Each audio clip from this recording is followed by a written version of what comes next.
মা বাবা কেউ নাই, আমি অসহায়। আপনারা যদি একটু করতে পারি। কেউ নাই বাবা, কেউ। আমি আজ ছায়া চিনতে কামাই, আমি কাজ করি। দর্শক, এমন এক ব্যক্তিদের সাথে আপনাদেরকে পরিচয় করিয়ে দিই। নাই বাড়িঘর নাই, বাড়িঘর নাই। তাহলে আপনার ছেলে সন্তান কয়টা? আমার ছেলে সন্তান এখন, যেটা ছেলে তোমার মতন ছেলে ছিল, ফার্নিচার কাজ করতো চট্টগ্রাম, সে আসতে সে মারা গেছে।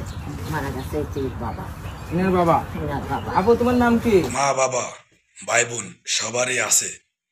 যদি আপনারা মানবতা খাতিরে বা আপনাদের দিলে এই দয়া মায়া হয়, তাহলে আপনারা শেয়ার করে দিবেন। আপনাদের শেয়ারের মাধ্যমে সহযোগিতা যেন পাই, অবশ্যই বলবেন।